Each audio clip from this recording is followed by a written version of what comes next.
Oh, hello, folks. This is Steve AB4L. Yeah, I got the window open. If you can hear the pipes, they got no horsepower. They're just self-important. Driving around, self-important. Gotta be loud. Gotta know I'm here. Nothing in this episode is a promotion, nor is it a recommendation. My mind will wander a little bit, but I want to show you something cute. But I want to work up to it. Now, you know one of my regular tabs is Bleeping Computer. I love to learn about hacks. Oh, and let's look at the latest article. This is the one I want to... Arc browser. I've never used it. I've never downloaded it. I've never tried it. Arc browser, you know, like I've got the Brave browser. I got Firefox browser. Whether I like it or not, I have the Edge browser because I'm using Windows. They don't give you a choice. You have no choice when it comes to Edge on your computer if it's Windows. No choice. Oh, excuse me. Except if you're in Europe where they passed a law and then that version of Windows, if you can prove you're in Europe, they'll actually let you uninstall it. Oh, let's get back. So there's a marketplace for various browsers, and there are more browsers I know about.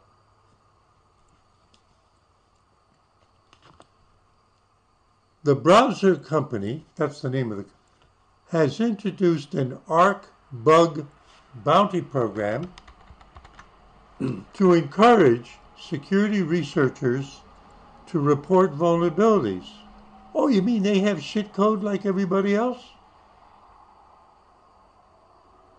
Report vulnerabilities to the project and receive rewards.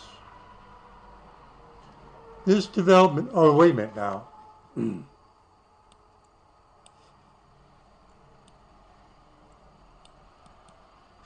Let's see who they are. Oh, see that there? You can see the Arc from the browser company. Arc is the Chrome replacement I've been waiting for, said somebody on The Verve. So you can download it for Windows, you can download it for the Mac.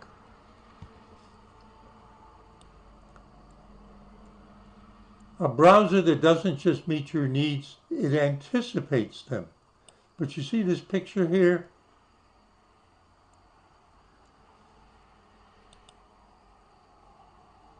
Wait a minute. Investing in security at the browser company, read more. Now, how many? So here's the incident report. But going back a little further, they've got our favorite hidden features in Arc Search. Okay. They don't give a date directly, but this is 45489.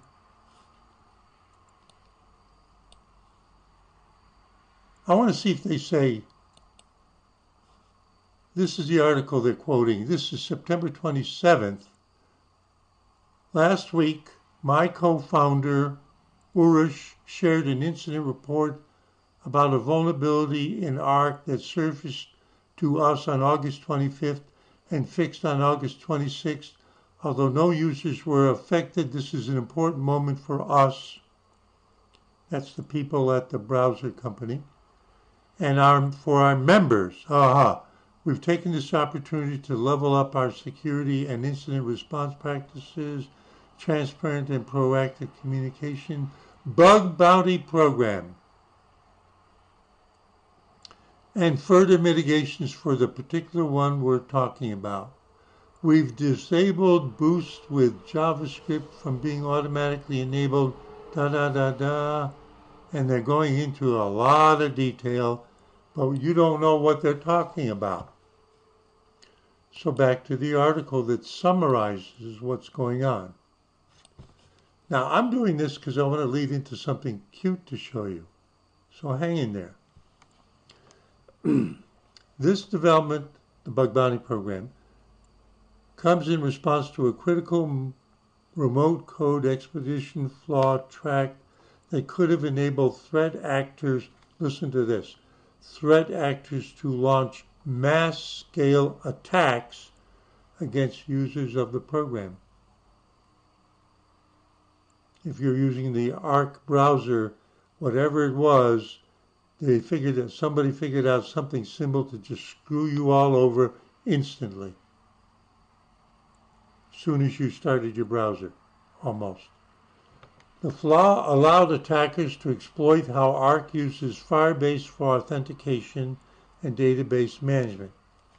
Okay, what's that about? Arc uses Firebase for authentication and database management. So that's, have I ever heard of them? I'll have to say no. Okay, here's their website. Firebase authentication, most apps need to know the identity of a user. Oh, I'll bet this figure's in it. Knowing a user's identity allows an app to securely save user data in the cloud and provide the same personalized experiences across all the user's devices. Firebase authentication, this is the product that has nothing to do with Arc browser, but they use it. Firebase authentication provides back-end services, easy-to-use SDKs, and ready-made UI, user interface libraries to authenticate users to your app. So I'm guessing there's something at the Arc browser home base that's got Firebase authentication, and as soon as you start your Arc browser, it calls home. You know, Windows does that all the time. Chrome browser calls home all the time. Everybody calls home all the time, whether you like it or not. So there's nothing unusual here.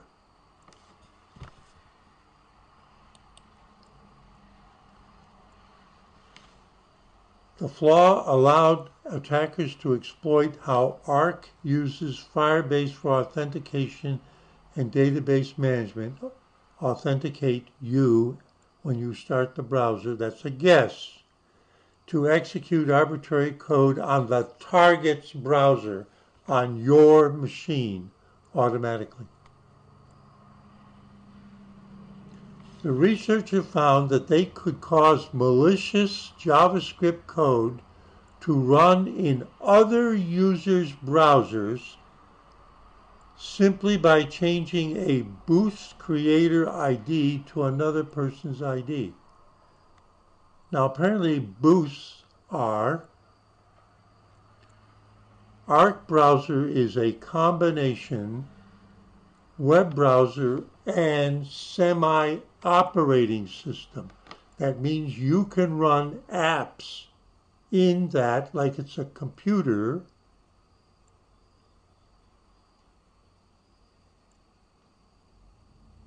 And so they worm their way into the back-end operating system that underlies the Arc browser. And apparently they do it in something to do with the handshake back with, I'm guessing, the browser company. I'm guessing having to do with boosts, which are user-created customizations, code you wrote and automatically runs in your browser or that you make available to other people with the Arc browser to download and run. Like extensions. I guess that's another word for extensions. But they have to be unique. I just thought of that. Think of a web browser extension. You go, all right?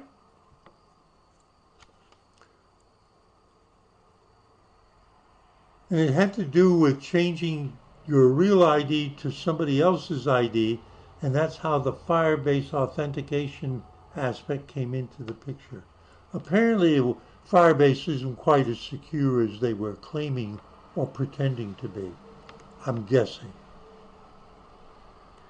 When that Arc browser user visited the site, it would launch the malicious code created by an attacker. Okay. So I have this attack vector.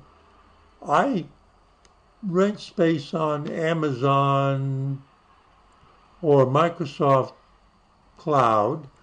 I then go out and I start advertising to get the search engine, whipping up people to come to my website because like they're gamers or something, and I'm offering some secret thing for free. And when they come with an Arc browser, I bang them automatically just because they have an Arc browser and they came to my website. Although the flaw was present on the browser for quite a while, it was promptly, all right, good. And, for the very first time, the researcher disclosed it to the Arc team in August, and that person got $2,000. And this gave the Arc people, the browser company, the brilliant idea to offer a bug bounty because they're not geniuses they thought they were. That there are really obvious flaws, apparently, in the way they wrote their code, just trying to be different. So now I want to get to why I'm making this episode. A researcher found what they describe as a catastrophic flaw, so I click on the link. Now I'm going to show you what's cute. So this is the website of the person who found the flaw and went to the browser company and, they gave me $2,000. See do you see can you see the cat over there? Now watch me move my browser. See that? The cat followed me. Let me go over here to home. See, the cat's following me. Let me get down to the CVE designation. The cat's just chasing me. Thinks I got catnip or something on my browser pointer. We start gaining access to anyone's browser without them even visiting a website. Now this is interesting.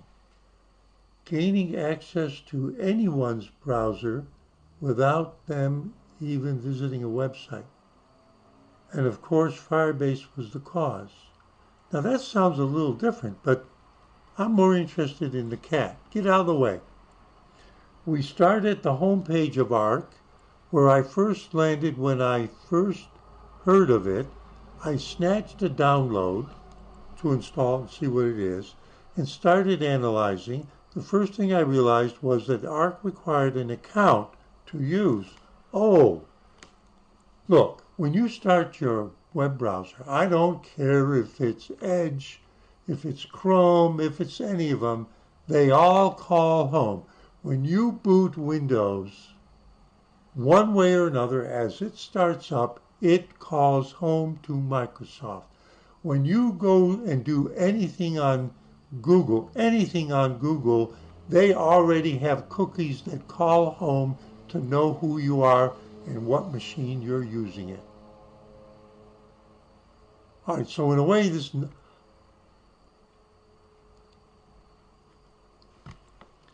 I just looked at a YouTube channel that I subscribe to. Yesterday, I actually watched a video, and I'll come back to it, where they're telling you how to get an app that they created that will watch for exactly that, and you can set whether or not you'll allow them to actually use a connection back to wherever they're trying to go. That you can step on them right there. The war is on. It's going on all the time. You just don't know it.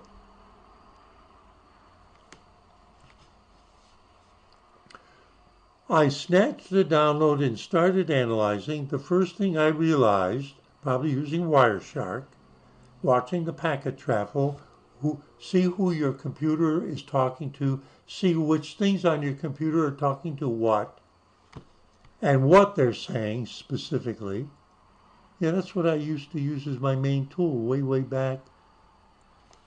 The first thing I realized was that Arc, the browser, requires an account to use. Now, you know how with Windows 11, they're really stepping on people who are trying to maintain not having a Microsoft account? And that there's been all kinds of workarounds how you can try out Windows 11 without creating a Microsoft account. That's all being captured by Microsoft to know exactly who you are and keep track of you. And we're not going to let you use Windows 11 unless you implicitly giving a permission to send all kinds of information back to them, implicitly. That in order to use Windows 11, you have to have an account with Microsoft. In order to use Amazon, you have to have an account with them. In order to actually use YouTube, Creator Studio, and all that stuff, you have to have an account with them. I'm just putting it in perspective. Got it? So far as I know, I don't have to actually have an account with Google in order to use Google Chrome, but the first thing I realized that Arc browser requires an account to use. Why do they require an account? Introducing Arc's cloud features. So I booted up my MITM proxy instance and I signed up, and that way, see, the proxy allows her to see all the decrypted traffic and intercept it and have something that's reading the mail both directions. This is different. Oh, I've never heard of it. I think I've heard of it a long time ago. I said Wireshark. I used to use Wireshark with a proxy in order for the proxy to do the decryption because the Wireshark didn't have an automatic way to decrypt the traffic. I know I'm talking over your head.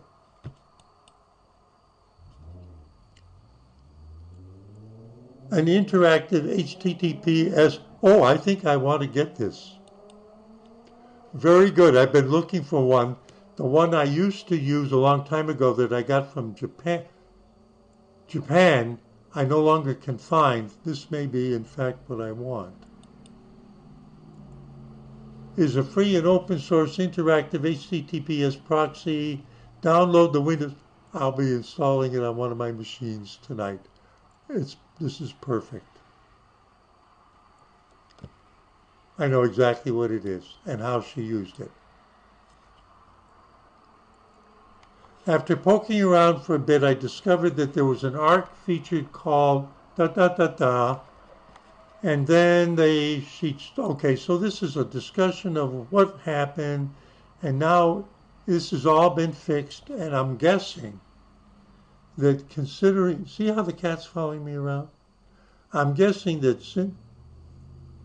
this has, of course, sparked a lot of services having insecure and insufficient security rules, and then since researching that, I would like to call myself a Firestore expert. Firestore has a tendency to not abide by the system proxy settings, so it gets to be really technical. Cat's still watching me. Do you think that little icon is using my camera here and can actually see me? It keeps following me around.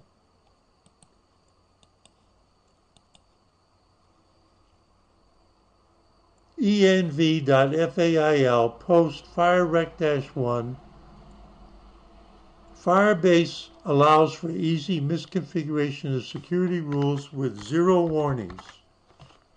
This has resulted in hundreds of sites exposing a total of about 125 million user records, including plain text passwords and sensitive billing information.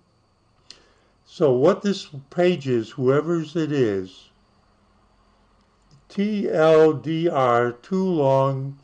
This is what it's about if you want to continue. And who is this? Welcome to env.fail. This is a shared blog between Mr. Brew and XYZEVA. XYZ is the one with the cat. And log YKK, we write about InfoSec. Most of it is web security stuff. So they're self-advertising. It's easy to, okay? Look, I'm just wandering around. You never suspected anything like this is going on without them being a part of the big, big entities. That individuals can, in fact, get together and hit home.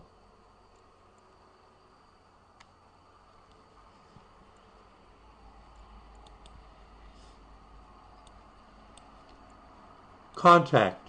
Who is this person that has the cat chasing me around?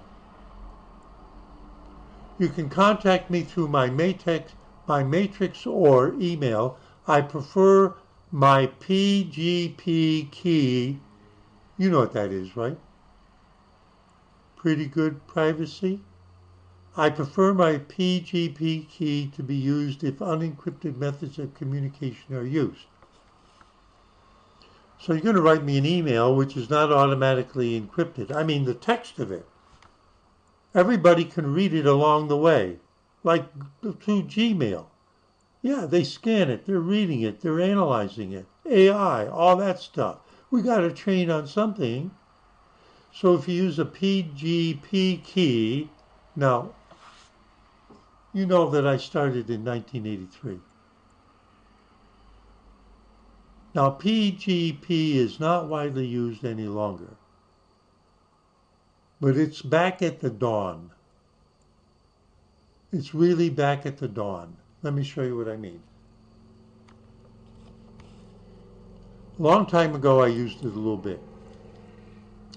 There's two keys, a private key and a public key. I publish my public key. You use it to encrypt the text of the message you're sending me.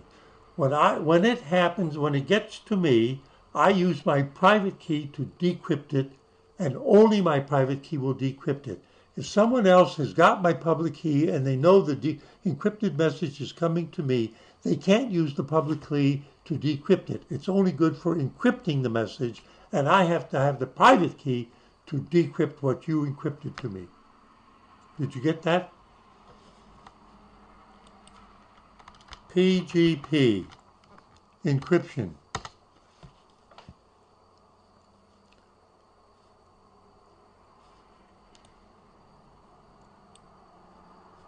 Wikipedia. Oh, there's a lot of trouble with this article.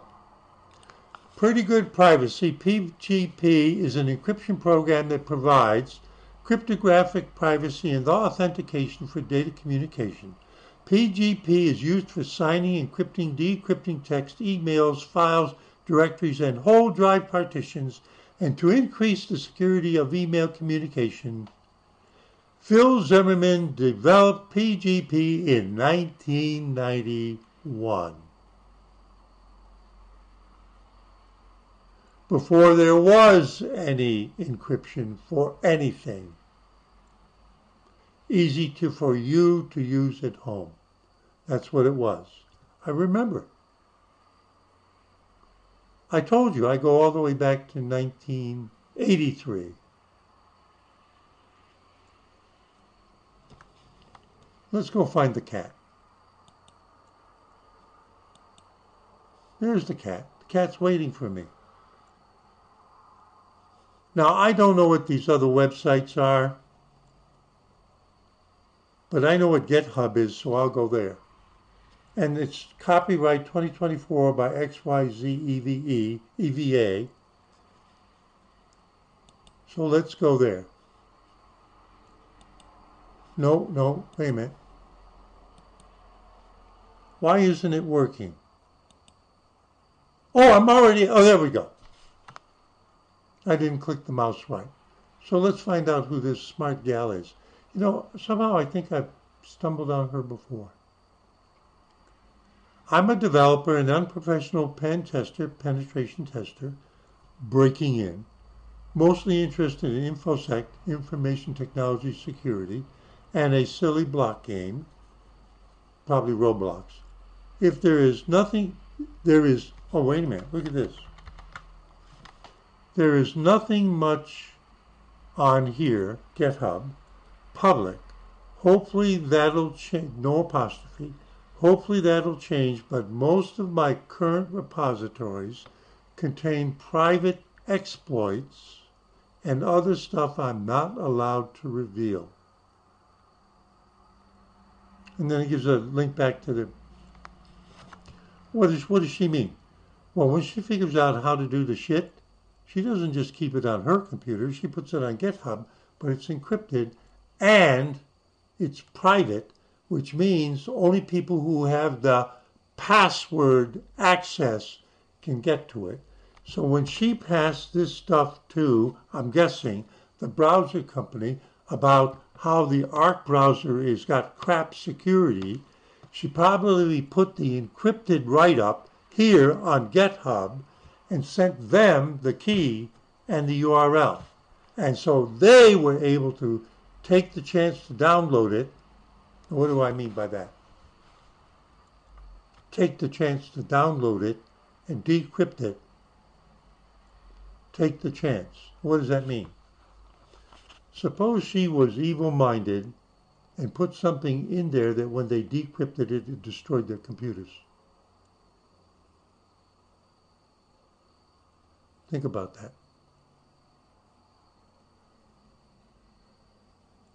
That's right. The first time those people at the browser company downloaded it, they set something up that had nothing to do with where they are or their network.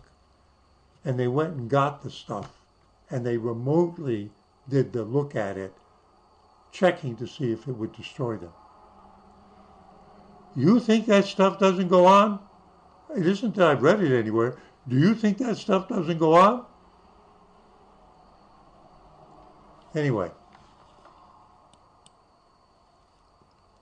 all I did was I clicked this link and the cat wants to follow me around. Meow, meow. Steve A.B. Foyo, just having fun, saying see you in 73.